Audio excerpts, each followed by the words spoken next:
I think we should start, and we should start by talking about a mainstream product, because we didn't talk about any mainstream Lenovo devices. We will be talking about some coming up, but Mhm. we're going to take it in order today, starting with the Acer Spin 1. Yes. Oh. So what have we got here? Spin 1. The Spin 1, and it's already starting out well, Fletch. It's a pretty device, and you know that I love pretty devices. So one thing that's good, it's got it. It's so I actually think that is a really important point though for this device, because like entry-level devices, they're at an entry-level price, an entry-level price point. And normally that doesn't mean that they're going to be pretty, right? No, Normally not. an entry-level device is like a black brick, more or less. Maybe not a brick anymore because we've got modern PCs out and about, and this is a modern PC. But my jaw kind of hit the ground when I looked at this. Yeah. I mean, I think of entry value products, entry level products as something to be like that black, that heavy, that gross thing. But when I looked at this, I was like, oh, wow, it is actually pretty. You know, I like pretty things. You know, I like to look at things. So it was very surprising for me. Yeah, it's it's a beautiful device, and it actually looks quite similar in overall design to like the Spin 3 and the Spin 5, which are the more expensive machines as you go up in the range, with that nice like silver strip at the bottom of the back. That's gold on the Spin 5. That brushed aluminium or steel is an amazing look. And it's all in that compact spin body. This one in particular is at 11.6 inches. So it's a beautiful, small, entry-level machine. And there's quite a lot to highlight on this device. Would you say that, Fletch? This is good for students, this device?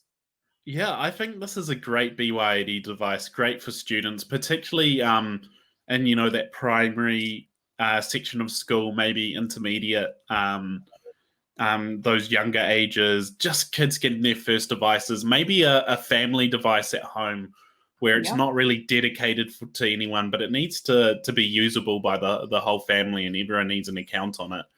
Yes. This is a great choice. Mm-hmm. And Lisa, it's my favorite form factor. Your favorite? Why your favorite? Yeah. Why? This is my favorite. Like, I know that we have so many form factors in the Windows family, but this X360 hinge, where you can spin it right around, the spin hinge, it's by far my favorite, because you get that laptop experience in full. Like, it is a laptop. It looks like a laptop. But you can turn it around into that tablet mode, into the tent mode, so you can sit on your coffee table, sit it on your coffee table and watch movies and stuff in the morning, or YouTube or whatever. I love the form factor, the versatility for it. And I think it's one of those form factors that is very familiar to people because it looks like a laptop. But it's also very exciting for people who have never had a unique Windows form factor before. Yeah. It's a comfortable one, right? I would have to say it's great. And this, you were just saying it's a family-friendly device. So having the 360-degree hinge allows you to use it the way that you want to. So for me, personally, my favorite form factor is a laptop. You know, that's what I love. But as you were saying, like you can, 365 degrees, you can have it in like a tablet mode, like the display. It's great. I think it's great for the family.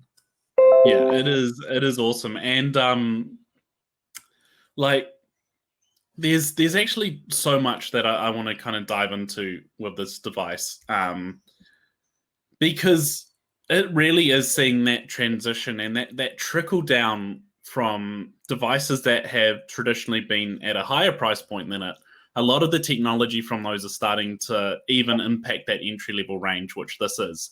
And I want to hear from you guys about what you love about these entry-level devices, whether it is a Spin one or another machine. But this has actually got a beautiful screen on it as well. Like the screen on this device is actually a full HD IPS display.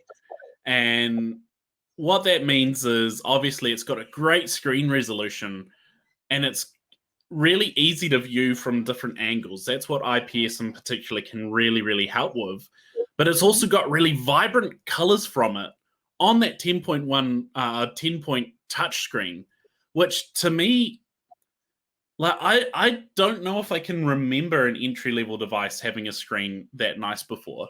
And considering the price point of the machine, the fact that it has that, that's actually really, really awesome, because at entry level, you don't necessarily have some of the features that we're used to as you head into the mainstream and the premium devices like fast charging and stuff. So it really does matter, those basic features that we take for granted at higher price points that we can't take for granted in here. So that's awesome. And it like ties back into what you were saying about being able to use the device how you want to use it, and using it as a family device for kids. Like, they love watching YouTube, right? I'm becoming more and more into YouTube again as I get older as well, and that's what a lot of people will use an entry device for.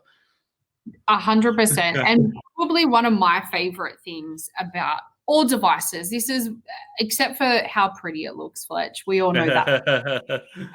But one thing I look at, especially with these entry-level devices, is, you know, if I'm looking at a device for my son who is currently 12 years old, so needs it for high school and stuff like that, I look at, you know, this device here, the Spin one, is 14.1 millimeters thin. So I'm looking at things like, is this going to fit comfortably in his backpack? Is it going to fit in my handbag? Like those kind of things. And of course, how heavy is the device? When I think entry-level devices, I think heavy, clunky, you know, big, thick things that don't really fit easily into a backpack or a handbag. But this Spin one weighs just 1.25 kilos.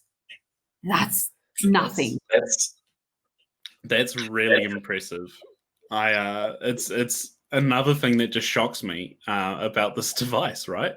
It's like, it's portable, it looks great, what you're doing on it looks great. It's got all the ports you're kind of used to in terms of having those USB 3.0 and a 2.0 port. But it also has an HDMI on that slim form factor as well, right? So that's amazing. You would think that device like this would not have a HDMI port as well. Like, these are just the things I don't think when we say entry-level devices. And it also comes with a active stylus in box, which I love. Like, Acer traditionally is a brand about value, right? I think everyone would agree with that. It is a value-based brand, whereas HP, Lenovo might have more features built into their products, or traditionally a more premium design. But particularly at the entry point, I don't know if that's true looking at this machine. But for Acer to be a value brand that's really beating everyone to the punch with what's built into this device at this price point is awesome. And the pen it's a perfect form factor for it as well. Like that X360 form factor, so you can really actually get the most out of your pen. And it's backed up by a battery life of up to 12 hours, which is great. I know that it'll vary quite heavily, particularly in a machine like this, which has Intel Pentium in there. It's got 64 gig eMMC hard drive, so it is a speedy little machine, but its battery life will vary, particularly at this price point, based on what you're doing. But to say that it's got up to 12 hours battery life is still pretty impressive. Like, that's a pretty bold claim. Yeah, 100%. I'm highly impressed with this device. This is awesome. So, by the way, Lisa, Steve, he's hoping to borrow your glasses. All right, He's in Steve. love. I'll send you a pair. What about the bow tie, guys? What about my bow tie? It's too tight for my neck, but I've got it here. Gotta love the bow tie. Oh, I like it. I'll borrow your bow tie. I'll borrow it, Lisa. Done. It can match the sparkly hat that I have as well. Anyway, should we go on to the next one? Yeah, let's take a look at our next device.